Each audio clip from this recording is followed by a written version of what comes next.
আজকে বানাবো খুলনার বিখ্যাত চুই ঝাল দিয়ে খাসির মাংস। ইতিমধ্যে যারা খেয়েছেন তারা তো জানেননি, আর যারা খাননি তাদের জন্যই আজকের এই রেসিপি।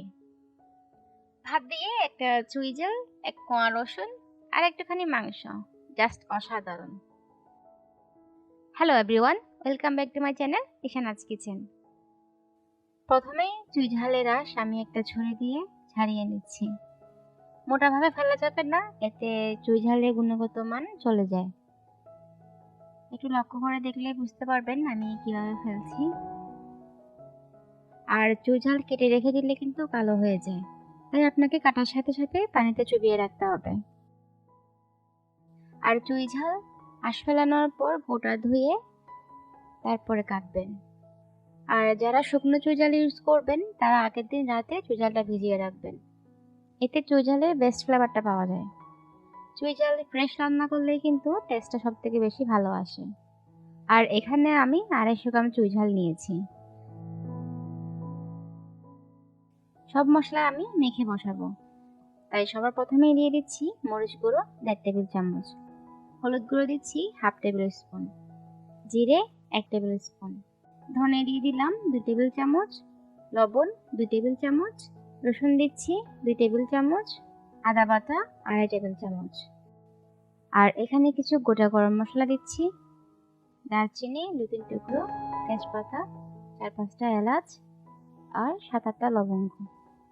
তেজপাতাটা আমি ছিঁড়ে দিয়ে দিচ্ছি। এখানে মাটন নিয়েছি আমি 1 কেজি 700 গ্রাম। পেঁয়াজ দিয়ে দিচ্ছি 1.5 কাপ। সয়াবিন তেল দিয়ে দিচ্ছি পরিমাণের চেয়ে বেশি, কারণ এই রান্নাটা আসলে তেলের উপরেই হয়। তারপরেও আমি অনেকটা কম দিয়েছি, স্বাদের চেয়ে স্বাস্থ্য আগে, তাই না? মরিচ একটু কম মনে হচ্ছে, ওজন্য 1/2 টেবিল স্পুনের মতো আবার অ্যাড করলাম।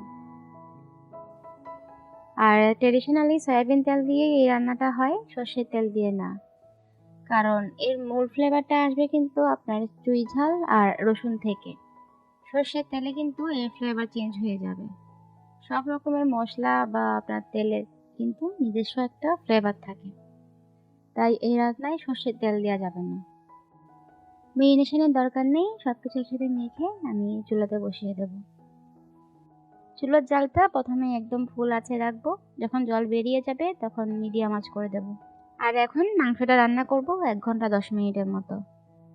ফিরে এলাম 1 ঘন্টা 10 মিনিট পর। এখন দিয়ে দিচ্ছি চুই ঝাল।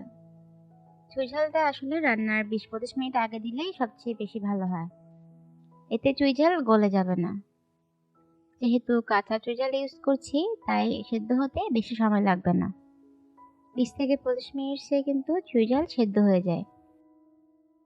আর পেঁয়াজ ছাড়া শুধু রসুন দিয়ে কিভাবে চুই ঝাল করতে হয় তার রেসিপিও আমার চ্যানেলে আছে, চাইলে দেখে আসতে পারেন। আর সাথে দিয়ে দিচ্ছি 4-5টা রসুন। ছোট রসুন থাকলে আপনারা দিতে পারেন, আমার কাছে বড় রসুনটা ছিল তাই বড় রসুনটা দিলাম। এখন দিয়ে দিচ্ছি 2 চা চামচ ভাজা জিরে গুঁড়ো। এখন ঢাকা দিয়ে রান্না করব 20-25 মিনিটের মতো। মাটন পুরোপুরি সেদ্ধ হতে প্রায় 1.5 ঘন্টার মতো সময় লেগেছিল। প্রেসার কুকারে 25-30 মিনিটে কিন্তু আপনার রান্নাটা হয়ে যাবে। সবার শেষে দিয়ে দিচ্ছি 1 চা চামচ গরম মশলার গুঁড়ো। চুই ঝালের ফ্লেভারটা কিন্তু মরিচের ঝালের মতো না। চুই ঝাল যেহেতু আলাদা একটা মশলা, এর ফ্লেভারটাও কিন্তু আলাদা। কিছুটা কাঁচা আদা খেলে যেরকম একটা ঝাঁঝ পাওয়া যায়, ঠিক সেরকম, কিন্তু সেম না। আসল টেস্টটা পেতে হলে আপনাকে আসলে এই রেসিপিটা বানিয়ে খেতে হবে। ফিরে এলাম 20 মিনিট পর। রসুনটা দেখে মনে হচ্ছে সেদ্ধ হয়নি, তাই না? দাঁড়ান একটু কেটে দেখাচ্ছি। দেখলেন তো কতটা সুন্দর সেদ্ধ হয়েছে। এর বেশি কিন্তু সেদ্ধ করা যাবে না। সবকিছুই একদম পারফেক্ট সেদ্ধ হয়েছে, আর টেস্টটাও অনেক ভালো এসেছে। আর এখন চুলা বন্ধ করে 10 মিনিটের মতো দমে রাখবো। গরম ভাতের সাথে চুই ঝাল খেতে জাস্ট অসাধারণ।